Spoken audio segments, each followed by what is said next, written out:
विज्ञान, जिसमें अब हम पाठ 11 की शुरुआत करेंगे। पाठ 10 तक की जानकारी हमने ले ली थी। प्रकाश, छायाएं एवं परिवर्तन। प्रकाश में जैसे हम पारदर्शी बोलते हैं, तो पारदर्शी में क्या होता है, हम उसके आर पार देख सकते हैं। अपारदर्शी जिसमें हम आर पार नहीं देख सकते।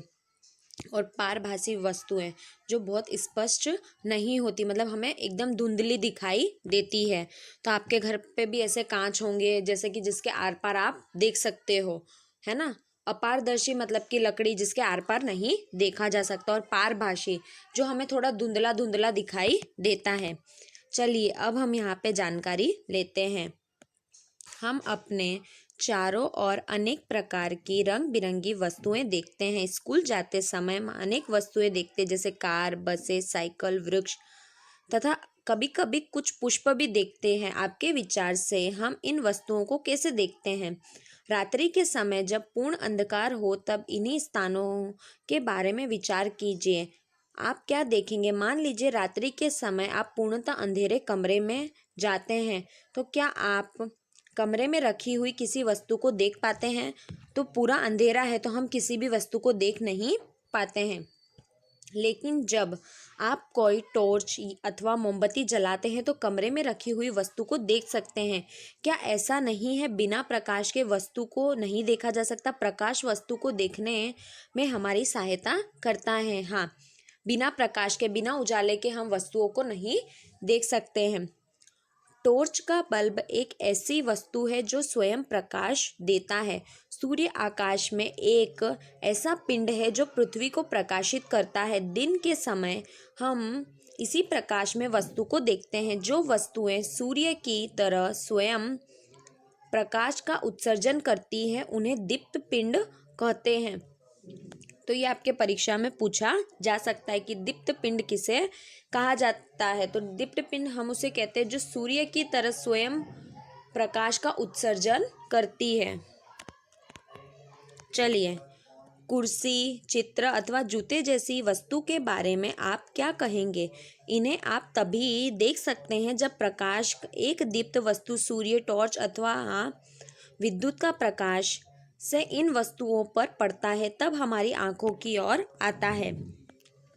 चलिए अब हम देखते हैं 11.1 में पारदर्शी तथा पारभासी वस्तुएं। याद कीजिए, हमने अध्ययन 4 में वस्तुओं को पारदर्शी, अपारदर्शी तथा पारभासी के रूप में समूह में था।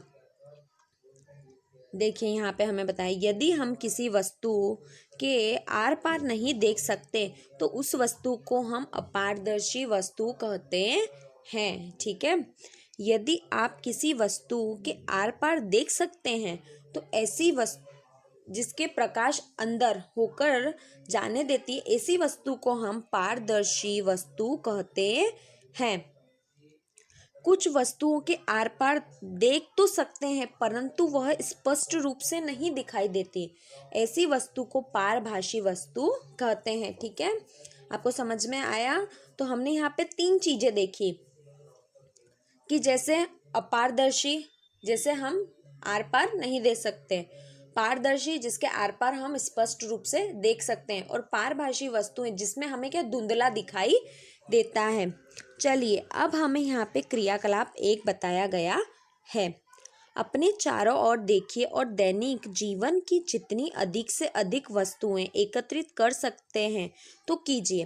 तो आप जितनी भी आपकी रोज की वस्तुएं हैं, आप उपयोग में लेते हैं, उनको यूज़ करते हैं, तो आपको यहाँ पर वो सारी वस्तुओं को इकट्ठा करना है। रबड़, plastic, scale, pen, pencil, notebook, कागज की शीट, अनुरेखण कागज अथवा कपड़े का टुकड़ा, इन सभी वस्तुओं के आर पार किसी दूरी रखी हुई वस्तु को देखने का प्रयास कीजिए। क्या दूर रखी हुई वस्तु से आने वाला प्रकाश इन वस्तुओं के आर पार चलकर आपकी आँख तक पहुँचता है? देखिए यहाँ पे हमें बताया गया है कि एक लड़का क्या कर रहा है, कागज लिया है, तो कागज की वस्तु को आर पार देखने का प्रेक्षण कर रहा है। देखिए अब हमें यहाँ पे सारणी 11.1 बताई गई, जिसमें वस्तु, पेंसिल, रबड़, लिखने के कागज की सीट। तो वस्तु के आर पार देखना तो संभव नहीं हो सकता है, ठीक है ना। पूर्ण विश्वास नहीं है, क्योंकि कागज से अगर हम किसी वस्तु को देखते हैं तो पूर्ण विश्वास नहीं होता। क्यों? क्योंकि हमें क्या हो जाता है, धुंधली चीजें दिखाई देती है। अपने प्रेक्षणों को सारणी 11.1 के अनुसार लिखे। हम देखें किसी वस्तु अथवा पदार्थ का अपारदर्शी, पारदर्शी अथवा पारभासी होना इस पर निर्भर करता है कि वह वस्तु अपने अंदर से होकर प्रकाश को पूर्णतः, आंशिक रूप से अथवा बिल्कुल नहीं गुजरने देती। तो कौन सी वस्तुएं हैं जो अपने अंदर से प्रकाश को गुजरने देती है? ठीक है, चलिए अब हमें यहाँ पर क्रियाकलाप 11.2 बताया गया है।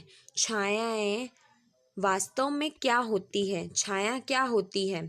चलिए, क्रियाकलाप 2।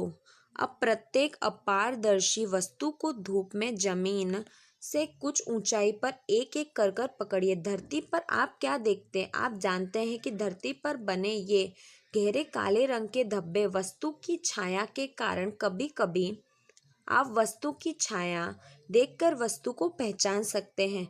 मैदान में कागज की एक शीट बिछाइए और किसी सामान्य जानकार अपारदर्शी वस्तु को किसी ऊंचाई पर, देखिए इस तरीके से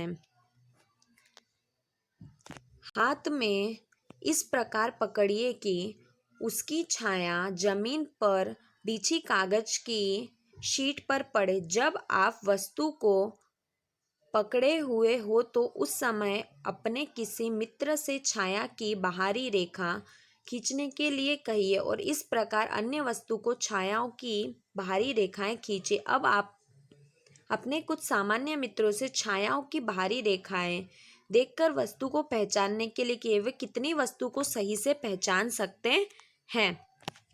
क्या आप अपनी छाया किसी अंधेरे कमरे अथवा रात्रि में जब प्रकाश नहीं होता देखते हैं तो क्या आपको उस समय भी कोई छाया दिखाई देती है? जब कमरे में प्रकाश स्रोत के अतिरिक्त अन्य कुछ नहीं होते, ऐसा प्रतीत होता है कि छाया देखने के लिए हमें प्रकाश स्रोत अथवा प्रकाश के पथ में कोई अपारदर्शी वस्तु चाहिए। क्या इसके अतिरिक्त कोई अन्य वस्तु भी चाहिए? तो अब आप देख सकते हो कि अब आपने क्या किया, अपने मित्रों से कहा तो अब आपने उनको बोला कि आप इस छाया को पहचानिए।